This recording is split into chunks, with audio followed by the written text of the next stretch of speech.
Hello, class. It's time for our read aloud. The newest chapter of The Witches. And a quick summary of the previous chapter.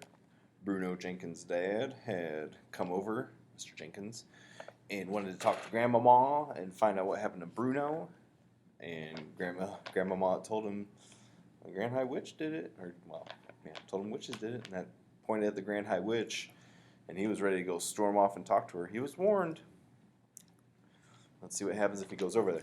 This chapter is called The Triumph. What does triumph mean? Mr. Jenkins had not gone more than a few paces toward the Grand High Witch's table when a piercing scream rose high above all the other noises in the room, and at that moment I saw the Grand High Witch go shooting up into the air. Now she was standing on her chair, still screaming.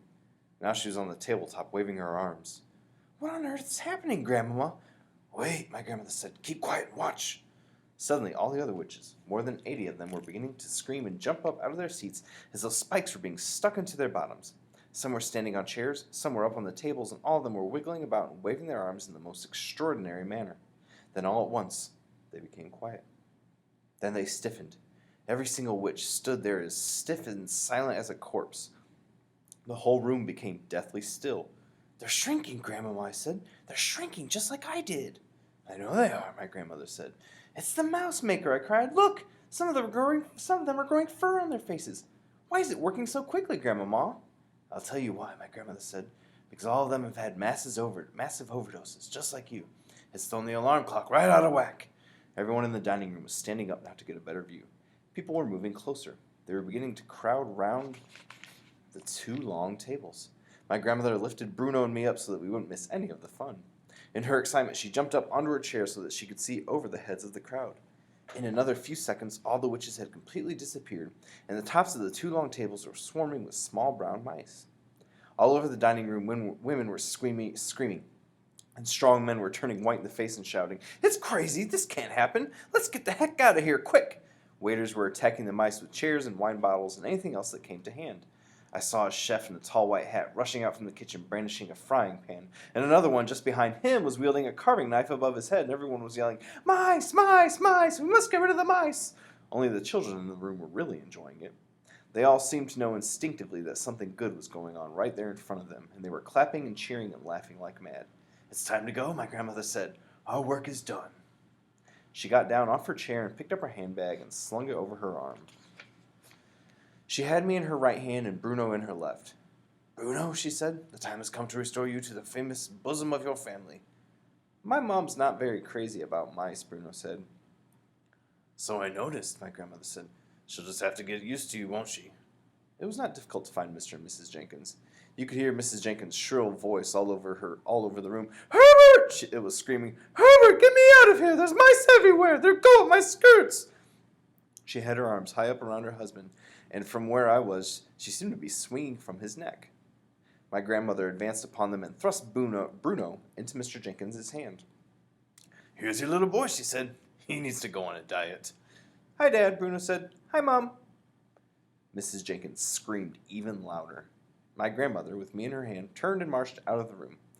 She went straight across the hotel lobby and out through the front entrance into the open air. Outside it was a lovely warm evening, and I could hear the waves breaking on the beach just across the road from the hotel. "Is there a taxi here?" my grandmother said to the tall doorman in his green uniform. "Certainly, madam," he said, and he put 2 fingers into his mouth and blew a long, shrill whistle. I watched him with envy. For weeks I had been trying to whistle like that, but I hadn't succeeded once. Now I never would. The taxi came. The driver was an oldish man with a thick, black, drooping mustache. The mustache hung over his mouth like the roots of some plant. "Where to, madam?" he asked. Suddenly he caught sight of me, a little mouse nestling in my grandmother's hand. "Blimey," he said, "what's that?"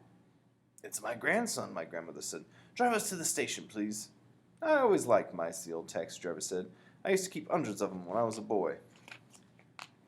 "Mice is the fastest breeders in the world. Did you know that, ma'am? So if he's your grandson, then I reckon you'll be having a few great-grandsons to go with him in a couple of weeks' time." "Drive us to the station, please," my grandmother said, looking prim. "Yes, ma'am," he said, "right away." My grandmother got back into the taxi and sat down and put me on her lap. "Are we going home?" I asked her. "Yes," she answered. back to Norway. Hooray! I cried. Oh, hooray, hooray, hooray! I thought you'd like that, she said. But what about our luggage? Who cares about luggage, she said. The taxi was driving through the streets of Bournemouth, and this was the time of day when the pavements were crowded with holidaymakers, all wandering about aimlessly with nothing to do. How are you feeling, my darling? My grandmother said. Fine, I said. Quite marvelous. She began stroking the fur on the back of my neck with one finger.